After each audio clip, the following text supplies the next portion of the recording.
Hi, everybody. My name is Megan. These are my fellow group members, Yesenia, Anthony, Aaron, and Adamina. We are Group 6, and our ensemble film that we had decided to watch was The Breakfast Club, directed by John Hughes and released in 1985. The movie is centered around 5 high school students who have to endure the day to get to Saturday school and Saturday detention, and those 5 students are Allison Reynolds, the outcast, John Bender, the rebel, Ryan Johnson, the nerd, Claire Standish, the popular girl, and Adam Clark, the jock. In the beginning of the movie, it had mainly focused on the conflict between the characters since they all had very conflicting personalities. The conversation between each other was often ending in arguments and offensive comments. And you can definitely see that in the bottom scene down here where John Bender is saying, "I like your earrings, Claire. Are those real diamonds? I bet they are." Each member had experienced some type of conflict with one, if not all, members of the group. And you can definitely see that within this top fighting scene between John Bender and Adam Clark. However, as the movie progressed, that definitely changed, and you can see towards the middle and the ending of the movie that dynamic definitely changed. So what had happened was the members were able to open up with one another and share personal information about themselves. And once they had done this, they had realized that there are more similarities among each other than they had initially realized. So what they have also recognized is that while their relationships might not last outside much longer, they were able to form healthier relationships and able to accept and understand one another. And we'll go more in depth about the plot and summary of the movie. Hi, everyone. So my part is the summary of The Breakfast Club, and The Breakfast Club came out in 1985, and it is a teen/comedy film. This film is about 5 teenagers who all have Saturday school together with one another, and throughout the film, they slowly but surely get to know each other. Their assignment in the beginning of the film is to write an 1,000-word essay on who they think they are. In the film, they are all very different from one another.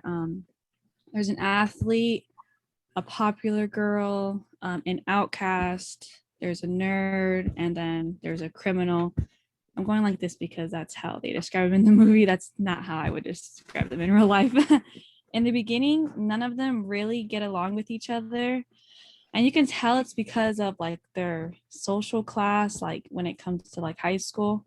None of them would really even consider themselves being friends with one another because in their world, that would just kind of be crazy. In the movie, they hint little details about their lives and they start to realize that they may have more in common than they think. What they all relate on first is that they don't like their Saturday school teacher. And there's parts in the movie where they all have each other's back to prevent one another from getting in trouble. One example of that is when, like during the movie, the so-called criminal, he takes like out a lock in the door, and then none of them tell on him, even though they were all bickering before that. They still kind of like had his back.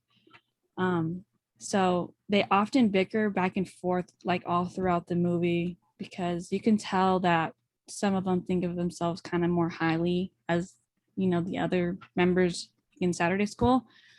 But by the end of the day, they kind of all share like little personal stories about their lives and why they're in there, and they all kind of reach a common ground. And it's when they talk about their parents, they all realize that they don't want to be like their parents, and they all have similar struggles when it comes to how they feel about their parents. So the film begins with Brian, and he's reading like part of the essay, and then by the end of the movie, he kind of reads the whole essay, and Brian ends up writing one essay in reference to all of them. So he kind of just writes one, and then it kind of represents all of them. And the tension ends for them. They kind of like have this bond now. So it was very different from when they arrived. They all arrived separately, and then when they left kind of like together. Like there was Brian left alone, and then the outcast and the athlete kind of were like a thing, and then the popular girl and like the so-called criminal also left together. So that's the summary of the movie. So, hi guys, I'm Anthony. I will be doing the analysis of the movie. So, pretty much what I've seen throughout the film is five different characters who are in their individual cliques. We see the characters sticking close to their archetypes that slowly start turning into like they just start like coexisting with each other. The principal at the end of the film would be one of the main reasons why students actually get along, mainly because of his authoritarian way of managing things. These students start to see similarities in each other, which then leads to their comfort levels being a lot better when they were around each other. Because like I stated before, they weren't as comfortable with each other, they wouldn't get along with each other, they wouldn't even speak to each other. So as we go further into this film, we see a lot of character development and underlying stories between parents and students pretty much stating that they don't want to be like their parents and what connotations there are to these relationships. Although in the beginning, we see each character only really caring for themselves, not participating in group activities or discussions, or even showing any type of interest in each other at times, we do get to see how the group came together and started to engage in discussions between each other in more personal ways, I would say. By trying to embody their parents, these students play their stereotypes and roles very well, which then leads to the best character development I've seen thus far within the story. Furthermore, these students do have more than one meaningful conversation at times, which turns out to lead some of the best and most productive interactive discussions within groups throughout the film.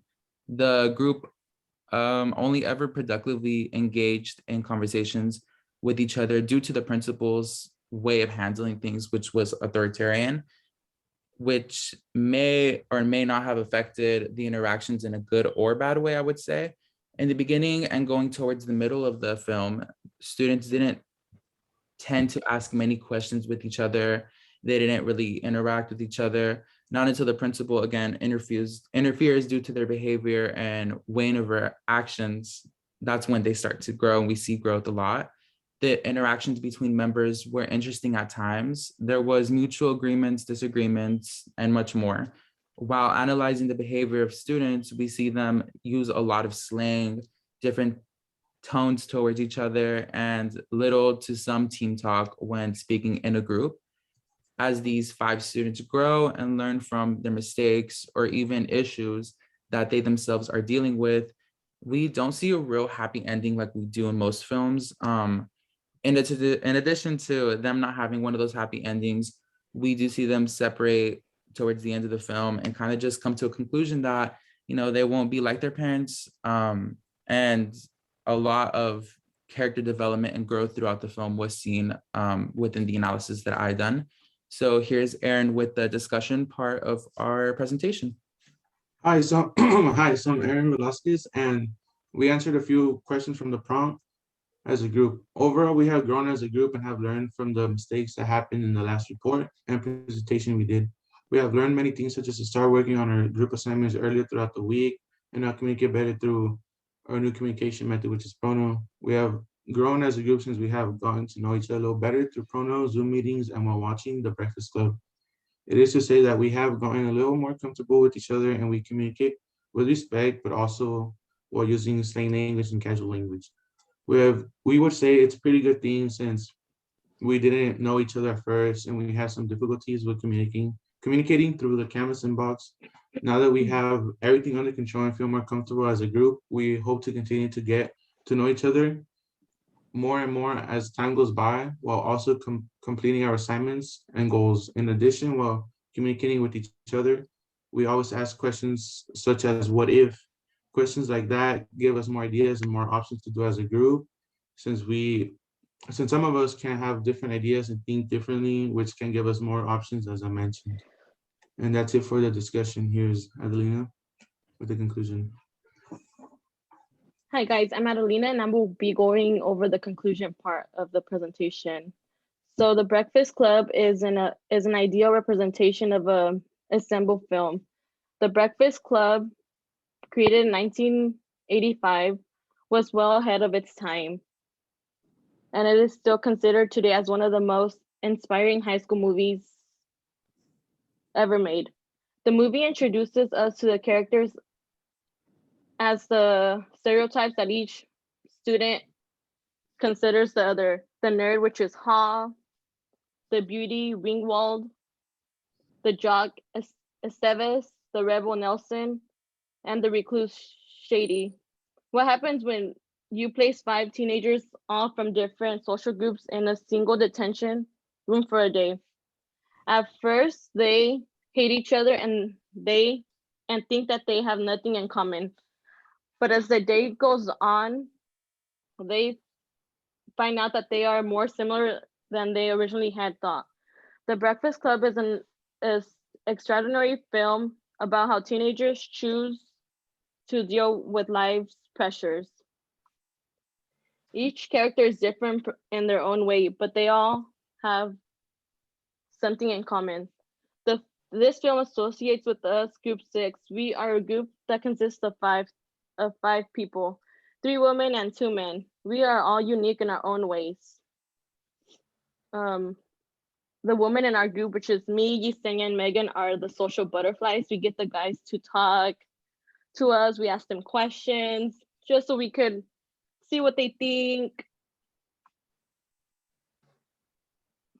The men in our the film has an important message, which is never to be ashamed of who you are and don't judge a book by its cover. The movie shows such a detail in friendships that you may have never learned until you meet with new people. And that is it for my part of the conclusion. The Okay. movie was All right, sorry, there's a bit of a technical difficulty. Anyway, that concludes our presentation on our ensemble film, The Breakfast Club by Group 6. Thanks, guys. bye.